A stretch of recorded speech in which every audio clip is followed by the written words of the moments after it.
सोचा है कि बड़ी बड़ी यूनिवर्सिटी और लैब में जो नई नई खोज होती हैं वो ज्ञान आखिर हमारे गांवों और खेतों तक पहुंचता कैसे है। मतलब ये इतना लंबा सफर तय कैसे होता है। चलिए आज इसी दिलचस्प यात्रा को जरा करीब से समझते हैं। तो सवाल यही है कि खेती की कोई नई तकनीक हो या फिर सेहत से जुड़ी कोई ज़रूरी बात, ये सब उन लोगों तक पहुंचती कैसे हैं जिन्हें इसकी सबसे ज़्यादा ज़रूरत है। इसका जवाब पता है, एक बहुत ही ख़ास इंसान की भूमिका में छिपा हुआ है। और वो इंसान है प्रसार कार्यकर्ता, यानी एक्सटेंशन वर्कर। ये वो लोग हैं जो असल में एक पुल का काम करते हैं सरकार, रिसर्च सेंटर्स और हमारे ग्रामीण समाज के बीच। इनकी वजह से ही जो ज्ञान है वो सिर्फ फाइलों में बंद नहीं रहता, बल्कि ज़मीन पर उतरता है, हकीकत बनता है।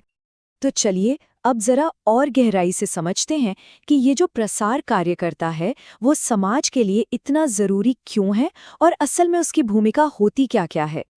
देखिए, एक प्रसार कार्यकर्ता का काम सिर्फ जानकारी देकर खत्म नहीं हो जाता, वो तो एक साथ कई भूमिकाएं निभाता है। कभी एक टीचर बनकर नई तकनीक सिखाता है, तो कभी एक गाइड बनकर सही रास्ता दिखाता है। वो एक मोटिवेटर भी है जो लोगों को बदलाव के लिए हिम्मत देता है। और हाँ, एक प्रॉब्लम सॉल्वर भी, जो उनकी मुश्किलों को सुलझाने में मदद करता है। अच्छा, जब एक ही इंसान इतनी सारी भूमिकाएं निभा रहा है, तो ये जानना भी तो ज़रूरी है कि एक कामयाब कार्यकर्ता बनने के लिए उसमें कौन-कौन से गुण होने चाहिए। आइए ज़रा इस पर भी एक नज़र डालते हैं। एक अच्छे कार्यकर्ता में ना दो तरह के गुण होने बहुत ज़रूरी हैं। एक तरफ है उसके व्यक्तिगत गुण, जैसे ईमानदारी, धैर्य, जिनसे वो लोगों का भरोसा जीतता है। और दूसरी तरफ है प्रशासनिक गुण, जैसे कि अच्छी प्लानिंग करना, टाइम मैनेजमेंट, ताकि जो काम हाथ में लिया है उसे ढंग से पूरा किया जा सके। तो ठीक है, गुण समझ लिए, भूमिका समझ ली, लेकिन ये सब असल में होता कैसे है। मतलब जमीन पर बदलाव लाने के लिए एक प्रसार कार्यकर्ता कौन कौन से कदम उठाता है। चलिए इस पूरी प्रक्रिया को समझते हैं। ये जो पूरी प्रक्रिया है ना, ये बहुत ही सिस्टमैटिक होती है। ऐसा नहीं कि कुछ भी कहीं से भी शुरू कर दिया। सबसे पहले समुदाय की असली समस्या क्या है उसे पहचाना जाता है। फिर उसका हल निकालने के लिए एक पक्का प्लान बनता है। इसके बाद मीटिंग और ट्रेनिंग रखी जाती हैं और लोगों को वो समाधान करके दिखाया जाता है। फिर ये भी देखा जाता है कि बदलाव कितना आया। और आखिर में फॉलोअप होता है, ताकि ये पक्का हो सके कि जो बदलाव आया है वो आगे भी बना रहे। और इस पूरी प्रक्रिया का जो मूल मंत्र है, जो इसकी आत्मा है, वो है करके सीखना। देखिए, ज्ञान तब तक अधूरा है जब तक उसे सिर्फ सुना जाए। जब लोग खुद अपने हाथों से कुछ करके अनुभव करते हैं, तभी वो बात उनके दिमाग में बैठती है। यही असली और टिकाऊ बदलाव की नींव है। ठीक है, प्रक्रिया तो हमने समझ ली, लेकिन जो सिखाया जा रहा है उसे सच में असरदार कैसे बनाया जाए? वो कौन सी बातें हैं जो ये तय करती हैं कि सिखाने का काम वाकई सफल हुआ या नहीं? देखिए, सिखाने को प्रभावी बनाने के लिए कई चीजें जरूरी हैं। पहला तो ये कि मकसद बिल्कुल साफ हो, भाषा एकदम सरल हो जो सबको समझ आए, लोग भी उसमें एक्टिवली हिस्सा लें, उदाहरण ऐसे हों जो उनकी रोज की जिंदगी से जुड़े हों, और हाँ, सही टीचिंग मटेरियल हो। और सबसे जरूरी, लोगों के अंदर सीखने की एक प्रेरणा, एक ललक जगाई जाए। तो अंत में हम कह सकते हैं कि कोई भी योजना, कोई भी तकनीक, वो तभी सफल हो सकती है जब उसे लागू करने वाला जो प्रसार कार्यकर्ता है वो खुद काबिल और अपने काम के प्रति समर्पित हो। असल में तो वही इस पूरे मिशन की नींव है और उसकी मेहनत ही कामयाबी की असली चाबी है। तो आज बात करते हैं कम्युनिकेशन की, यानी संचार की। सोचिए, ये है क्या? असल में ये वो धागा है जो हम सबको एक दूसरे से जोड़ता है।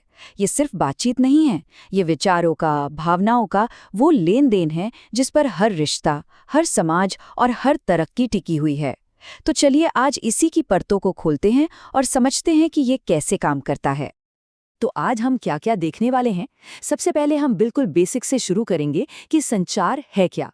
फिर हम इसकी पूरी प्रक्रिया को समझेंगे, कुछ बहुत ही दिलचस्प मॉडल्स पर भी नजर डालेंगे, और आखिर में ये जानेंगे कि ये सब हमारी जिंदगी के लिए इतना जरूरी क्यों है। चलिए शुरू करते हैं सबसे बुनियादी सवाल से। आखिर ये संचार या कम्युनिकेशन होता क्या है?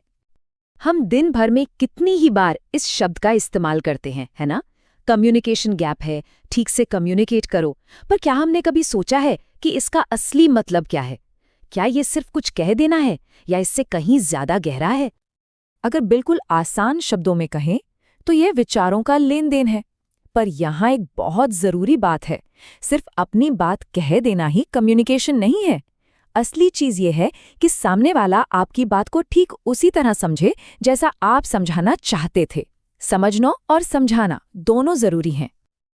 और देखिए, एक्सपर्ट्स भी यही बात मानते हैं। कीथ डेविस की ये परिभाषा बहुत सटीक है। वो कहते हैं कि ये एक टू वे स्ट्रीट है, एक दो तरफा रास्ता है। आप किसी को समझें और कोई आपको समझे, एक के बिना दूसरा अधूरा है।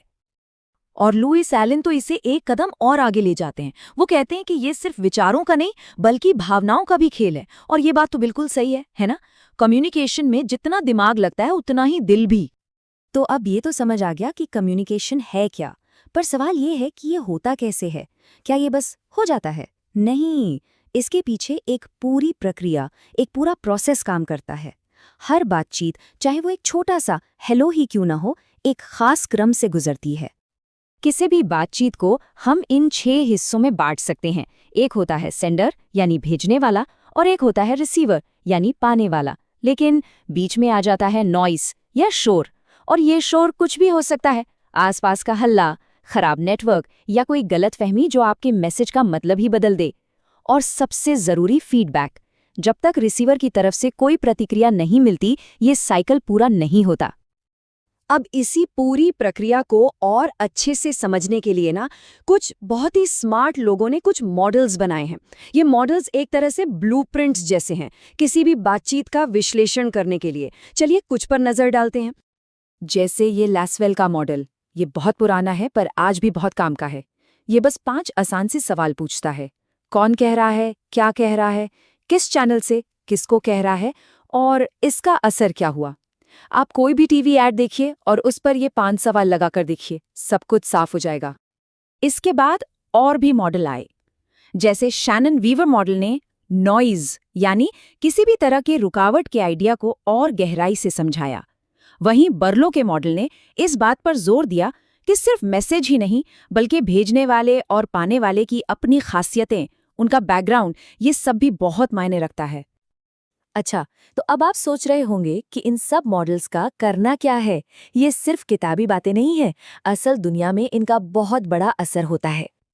जरा सोचिए, जब सरकार को कोई नई योजना किसी गांव तक पहुंचानी हो या कोई नई खेती की तकनीक किसानों को समझानी हो, वहां अच्छा कम्युनिकेशन सिर्फ एक ऑप्शन नहीं होता, वो सबसे जरूरी चीज बन जाता है। सही जानकारी अगर सही तरीके से न पहुंचे तो वो किसी काम की नहीं रहती। देखिए, विकास की इस पूरी प्रक्रिया में कम्युनिकेशन कितने जरूरी काम करता है। नई टेक्नोलॉजी को लोगों तक पहुंचाना, उनकी समस्याओं को समझना, सरकार और जनता के बीच एक पुल बनाना, ये सिर्फ जानकारी देने से कहीं ज्यादा है। ये लोगों को जोड़ने और उन्हें ताकत देने के बारे में है। पर हम सब जानते हैं ना कि अपनी बात सही तरीके से पहुंचाना अक्सर मुश्किल हो जाता है। रास्ते में बहुत सारी रुकावटें आती हैं और इन्हें पार करने के लिए पहले इन्हें समझना जरूरी है। ये रुकावटें कुछ भी हो सकती हैं। भाषा अलग हो सकती है, कल्चरल डिफरेंस हो सकते हैं, या हो सकता है सामने वाले को आपकी बात में इंटरेस्ट ही ना हो या जानकारी ही अधूरी हो। एक अच्छा कम्युनिकेटर इन सभी चुनौतियों को हमेशा ध्यान में रखता है। तो फिर रास्ता क्या है? हम एक ऐसा मैसेज कैसे बनाएं जो इन सारी रुकावटों को पार कर जाए और सीधा असर करे? क्या इसका कोई फॉर्मूला है? हाँ, एक तरह से है। ये देखिए, एक अच्छे मैसेज की खासियत है। उसे साफ और सिंपल होना चाहिए, सच्चा होना चाहिए और सबसे जरूरी उसका एक मकसद होना चाहिए। याद रखिए, मुश्किल और घुमावदार बातें अच्छे कम्युनिकेशन की सबसे बड़ी दुश्मन है।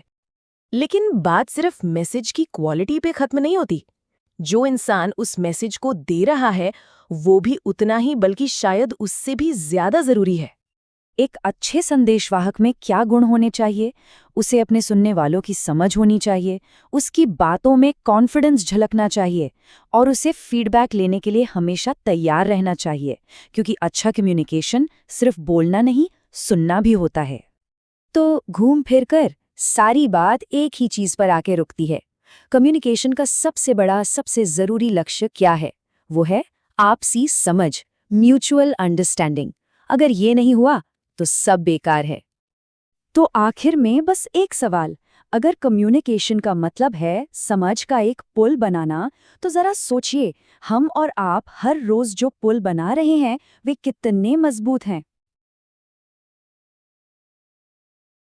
आज हम एक क्लासिक एजुकेशनल टेक्स्ट की मदद से इसी गुत्थी को सुलझाएंगे, जानेंगे कि देखने और सुनने की शक्ति हमारे सीखने के तरीके को कैसे पूरी तरह बदल सकती है। तो फिर सबसे बड़ा सवाल यही है ना कि मुश्किल से मुश्किल आइडिया को भी इतना सिंपल कैसे बनाया जाए कि वो हर किसी के दिमाग में आसानी से बैठ जाए। और इसका जवाब बहुत ही पावरफुल है। अपनी आंखों और कानों दोनों को एक साथ काम पर लगाइए। यही वो मूल मंत्र है जो बताता है कि सीखना तब सबसे ज्यादा असरदार होता है जब जानकारी देखी भी जाए और सुनी भी जाए। तो चलिए सबसे पहले ये समझते हैं कि आखिर ये जादुई साधन हैं क्या और इन्हें कहते क्या हैं जो इतने असरदार तरीके से सिखाने की नींव रखते हैं। तो इन्हें कहते हैं दृश्य श्रव्य सामग्री, यानी कि ऑडियो विजुअल एड्स। आसान भाषा में कहें तो ये वो स्मार्ट टूल्स हैं जो किसी भी मैसेज को तस्वीरों, आवाज या दोनों के मेल से इतना असरदार बना देते हैं कि वो सीधे दिमाग में छप जाएं।